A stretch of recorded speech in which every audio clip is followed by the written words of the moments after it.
باللہ من الشیطان الرجیم بسم اللہ الرحمن الرحیم الحمد للہ رب العالمین والصلاة والسلام علی محمد وعلی آلہ الطیبین الطاہرین واللعنۃ الدائمۃ علی اعدائہم اجمعین اما بعد فقد قال اللہ سبحانہ وتعالی فی کتابہ المجید بسم اللہ الرحمن الرحیم وَإِذِ ابْتَلَىٰ إِبْرَاهِيمَ رَبُّهُ بِكَلِمَاتٍ فَأَتَمَّهُنَّ قَالَ إِنِّي جَاعِلُكَ لِلنَّاسِ إِمَامًا قَالَ وَمِن ذُرِّيَّتِي قَالَ لَا يَنَالُ عَهْدِ الظَّالِمِينَ۔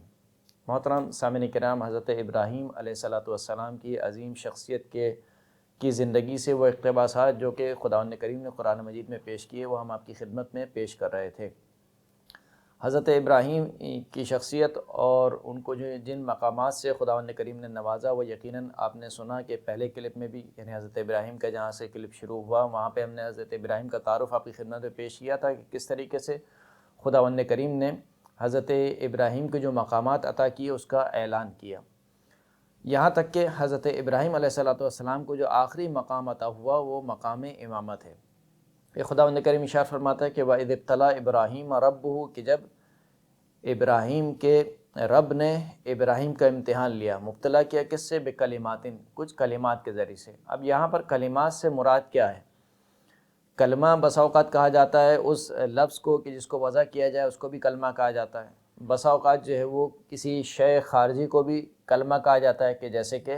حضرت عیسیٰ علیہ السلام کو خداوند کریم نے کلمہ مراد لیا، کہا کہ حضرت عیسیٰ جو ہے وہ اللہ کے کلمہ ہیں۔ اسی طریقے سے بسا اوقات کلمات کا اطلاق جو ہے وہ پوری کائنات اور جو کچھ اس میں موجود ہے، جواہر اور جتنے بھی معدنیات، پوری کائنات پر بھی کلمات کا اطلاق ہوتا ہے، جیسے کہ اس کے بارے میں بھی قرآن مجید کی آیت ہے کہ اگر جو ہے وہ تمام کے تمام سمندر جو ہے وہ سیاہی بن جائیں اور وہ اللہ کے کلمات کو لکھنے لگیں تو یہ سیاہی جو ہے وہ تمام ہو جائے گی، لیکن وہ اللہ کے کلمات کو احصاء کرنے میں اور لکھنے سے ناتمام رہیں گے۔ لیکن یہاں پر کلمات سے کیا مراد ہے؟ یہاں پر کلمات سے مراد وہ امتحانات ہیں جو خداوند کریم نے حضرت ابراہیم سے لیے، اسی لیے پھر بعد میں آیا کہ فَأَتَمَّهُنَّ،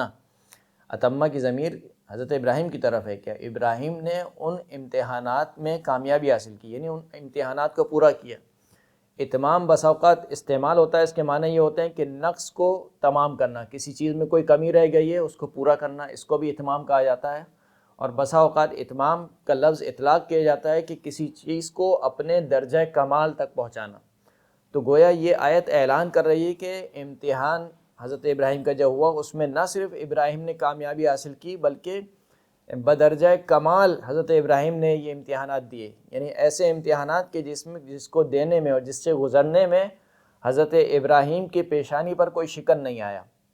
اور انتہائی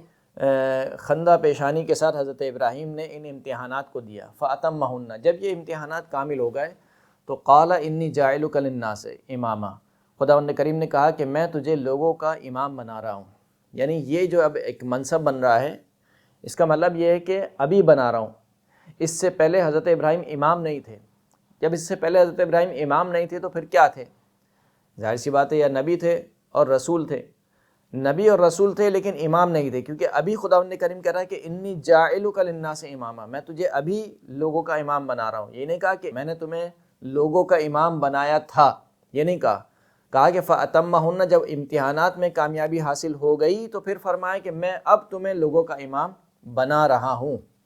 تو گویا یہ وہ منصب تھا جو ابھی ابراہیم کو مل رہا ہے، اس سے پہلے حضرت ابراہیم کے یہ منصب حاصل نہیں تھا۔ اب یہ منصب امامت ہے کیا اور اس سے مراد کیا ہے؟ جیسے کہ بعض مفسرین کا خیال یہی ہے کہ جس میں مثال کے طور پر مفاتیح الغیب کے جو مفسر ہیں، صاحب مفاتیح الغیب فخر الدین رازی، وہ کہتے ہیں کہ یہاں پر امامت سے مراد نبوت ہے۔ اسی طریقے سے جو صاحب المنار ہیں، تفسیر المنار، وہ بھی یہ کہتے ہیں کہ یہاں پر امامت سے مراد جو ہے وہ رسالت ہے۔ لیکن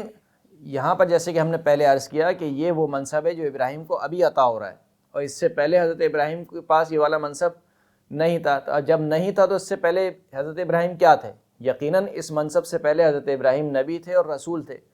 تو اس سے سمجھ میں آتا ہے کہ یہ منصب نبوت اور رسالت کے علاوہ ہے۔ ہم اپنی بات پر دلیل کے لیے خود اس آیت سے ایک دلیل پیش کرتے ہیں کہ حضرت ابراہیم کو جیسے ہی یہ منصب ملا، قال انی جاعلک للناس اماما قال ومن ذریتی، حضرت ابراہیم نے فوراً سے کہا اور میری ذریت میں بھی اس امامت کو رکھ دے۔ جبکہ ہم سب جانتے ہیں، پچھلے کلپس میں بھی آپ نے سنا کہ حضرت ابراہیم کو اولاد کب دی گئی؟ بڑھاپے میں ملی۔ اس کا مطلب یہ ہے کہ جب یہ منصب مل رہا تھا اس وقت حضرت ابراہیم کی ذریت موجود تھی، ان کی اولاد موجود تھی، اسی لیے اپنی ذریت کے بارے میں حضرت ابراہیم نے دعا کی۔ اگر حضرت ابراہیم کو یہ منصب ان کی زندگی کے ابتدائی حصے میں دیا جاتا، جبکہ ان کی کوئی اولاد بھی نہیں تھی، اور پھر ایک کافی عرصہ گزر جانے تک حضرت ابراہیم کی کوئی اولاد نہیں ہوئی، بڑھاپے میں جا کر حضرت ابراہیم کو اولاد عطا ہوئی، جب اولاد عطا ہو گئی تو اب یہ کہنا درست ہوگا کہ وہ من ذریتی، خدایا میرے ذریت میں بھی اس امامت کو رکھ دے۔ تو بس اس سے یہ سمجھ میں آتا ہے کہ یہ وہ منصب ہے جو حضرت ابراہیم کو اپنی زندگی کے آخری حصے میں عطا ہوا۔ پہلے یہ منصب نہیں تھا حضرت ابراہیم کے پاس، بل جب زندگی کے آخری حصے میں پہنچے، وہاں پر جب حضرت ابراہیم کو ذریت عطا ہو گئی، پھر یہ منصب عطا ہوا، اور اسی وجہ سے حضرت ابراہیم نے اپنی ذریت کے لیے بھی اس منصب کو مانگا۔ قال لا ینال عہد الظالمین، جب حضرت ابراہیم نے اپنی ذریت کے لیے اس منصب کو مانگا تو خداوند کریم نے کہا کہ اے ابراہیم رہے گا تو تمہاری ذریت میں، لیکن میرا یہ عہدہ ظالمین تک نہیں پہنچے گا۔ اب اس سے سمجھ میں آتا ہے کہ لا ینال عہدی، عہدی کا مطلب ہے کہ میرا یہ منصب، اس کا مطلب ہے کہ ایک خاص منصب عطا ہو رہا تھا۔ خداوند کریم کے جو الفاظ ہیں وہ ہماری طرح مبالغہ نہیں کرتا، بے جا کسی کو القاب عطا نہیں کرتا، بے جا کسی کو القابات سے نوازتا نہیں ہے۔ جب خداوند کریم کسی کو کوئی لقب دیتا ہے تو اس کا مطلب ہے کہ صاحب لقب میں وہ معنی پایا جاتا ہے۔ جب خداوند کریم کہتا ہے کہ کوئی نبی ہے، کوئی رسول ہے، کوئی امام ہے، تو اس کا مطلب ہے کہ یہ نبی، رسول اور امام جو اپنے اپنے ایک معنی رکھتے ہیں وہ صاحب لقب میں پائے جاتے ہیں۔ تو خداوند کریم کہہ رہا ہے کہ یہ ایک منصب ہے۔ عہدی سے مراد یعنی منصب بھی کس کا منصب ہے؟ خداوند کریم کا۔ یعنی جس طریقے سے نبوت خدا دادی ہے، رسالت خدا دادی ہے، اسی طریقے سے امامت بھی خدا دادی ہے۔ انسان کے چاہنے سے کوئی امام نہیں بنتا ہے، بلکہ خداوند کریم جسے امام بناتا ہے وہ امام بنتا ہے۔ تو لا ینال عہد الظالمین، میرا یہ عہدہ ظالمین تک نہیں پہنچے گا۔ اب امامت ہے کیا؟ نبوت، رسالت اور امامت۔ نبوت یعنی وہ کہ جس کو خداوند کریم کی جانب سے وحی جس پر نازل ہو، اور وہ اس وحی کے ابلاغ پر مکلف نہ ہو، وہ فقط اس کا تعلق خداوند کریم سے اس وحی کے ذریعے سے ہو اور وہ اس وحی پر عمل پیرا ہو، اس کو نبی کہا جاتا ہے۔ جب خداوند کریم کسی نبی کو ایسی وحی عطا کرے کہ اس کے ساتھ ساتھ اس کو مکلف بھی کرے کہ یہ وحی لوگوں تک پہنچانی ہے، تو اسے رسول کہا جاتا ہے، کہ وہ وحی جو اس پر نازل ہو رہی ہے وہ مکلف ہے، وہ ذمہ دار ہے کہ وہ اس وحی کو لوگوں تک پہنچائے گا، اور لوگوں کو اس وحی پر لوگوں کو عمل پیرا کرے گا، اس وحی کے مطابق لوگ عمل کریں گے۔ امامت، امام پر نہ وحی نازل ہوتی ہے، نہ وہ نبی ہوتا ہے، نہ وہ رسول ہوتا ہے۔ یہ الگ بات ہے کہ ایک شخصیت میں جو ہے وہ تینوں عہدے پائے جاتے ہوں، مثلا ایک شخص ہو، وہ نبی بھی ہو، رسول بھی ہو، امام بھی ہو، جیسے حضرت ابراہیم علیہ السلام نبی بھی ہیں، رسول بھی ہیں اور امام بھی ہیں۔ لیکن امامت کا تعلق نبوت اور رسالت سے نہیں ہے، امام پر وحی نازل نہیں ہوتی ہے، بلکہ امامت کا تعلق کس سے؟ امامت کا تعلق شریعت کو تطبیق کرانے سے، معاشرے میں شریعت کو نافذ کرانے سے۔ امام کا جو اصل مقصد، اصل منصب ہے اور اس کی جو اصل ذمہ داری ہے وہ یہ کہ وہ اس شریعت کو معاشرے میں نافذ کرے گا، اور وہ اس نظام کو، وہ جو نظام جو شریعت کے ذریعے سے خداوند کریم نے ایک نبی پر، ایک رسول پر نازل کیا ہے، وہ اس نظام کو اس معاشرے میں نافذ کرے گا۔ وہ مثال کے طور پر قاضیوں کو منصب کرے گا، وہ جو ہے وہ حکام کو منصب کرے گا، اور وہی مثال کے طور پر سزاؤں کو مثال کے طور پر اجرا کرے گا۔ اگر کسی پر کوئی شخص کسی جرم کا مرتکب ہو گیا تو اس کے اوپر جو سزا ہوگی وہی اس سزا کو جاری کرے گا، اور دیگر مناصب۔ یعنی ایک حاکم کی حیثیت ہے جو معاشرے کا سربراہ ہو، کہ جس کی اطاعت کی جائے گی۔ وہ حاکم کوئی نئی شریعت نہیں لائے گا، وہ حاکم کہ جس کے اوپر کوئی وحی نازل نہیں ہو رہی ہے، بلکہ وہ حاکم وہ ہے کہ جو کسی شریعت کو نافذ کرنے والا ہے، اس کی اطاعت کی جائے گی۔ اس منصب کو منصب امامت کہا جاتا ہے۔ تو یہ منصب امامت حضرت ابراہیم کو دیا گیا،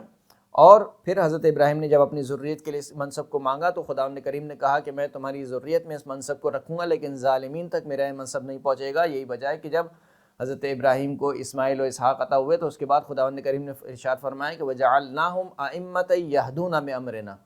ہم نے اسماعیل و اسحاق کو امام بنایا۔ یعنی وہ حضرت ابراہیم کی دعا قبول ہوئی، اور پھر اس کے بعد سے حضرت ابراہیم کے بعد سے جتنے انبیاء آئے وہ نہ صرف ایک نبی تھے، رسول تھے، بلکہ نبی اور رسول ہونے کے ساتھ ساتھ امام بھی تھے، یہاں تک کہ خاتم النبیین سرکار محمد صلی اللہ علیہ وآلہ وسلم وہ بھی نبی بھی تھے، رسول بھی تھے اور امام بھی تھے۔ تو یہ وہ آخری کمال کی حد تھی کہ جس کے اوپر حضرت ابراہیم پہنچے، کہ جب سارے کے سارے امتحانات حضرت ابراہیم نے سارے کے سارے امتحانات میں حضرت ابراہیم نے کامیابی حاصل کر لی، یہاں تک کہ پہلا امتحان کہ حضرت ابراہیم لڑک پن کے زمانے میں بت پرستوں سے مناظرہ کر رہے ہیں، پھر اجرام سماوی کے جو پرستش کرنے والے ہیں ان سے مناظرہ کر رہے ہیں، پھر اس کے بعد جو نمرود ہے نمرود سے مناظرہ کر رہے ہیں، پھر اس کے بعد یہاں تک کہ حضرت ابراہیم کو جلتی ہوئی آگ میں پھینک دیا گیا اور وہ آگ حضرت ابراہیم کے لیے گل گلزار بن گئی، اور پھر اس کے بعد حضرت ابراہیم کو وہاں سے ہجرت کرنی پڑی، پھر ہجرت کر کے حضرت ابراہیم نے ایک طویل زندگی گزاری اور بڑھاپے میں حضرت ابراہیم کو اولاد دی گئی۔ پھر اس جو اولاد دی گئی اس کو کہا گیا کہ جاؤ ایک بے آب و گیا وادی میں اس اولاد کو چھوڑ دو اور اپنی بیوی کو بھی چھوڑ دو۔ حضرت ابراہیم نے اپنی اولاد کو اور اپنی بیوی بچوں کو دونوں کو چھوڑ دیا۔ پھر اس کے بعد جب وہی بچہ لڑکپن کی عمر میں پہنچا یا جوانی کی عمر میں پہنچا تو کہا کہ اب اس کو ذبح کرنا ہے۔ حضرت ابراہیم نے سارے کے سارے امتحانات بدرجہ اتم کامیابی سے جو ہے وہ سرخرو ہوئے ان تمام کے تمام امتحانات میں، یہاں تک کہ خداوند کریم نے کہا کہ اب ہم ابراہیم تمہیں لوگوں کا امام بنا رہے ہیں۔ وآخر الدعوانا ان الحمد للہ رب العالمین۔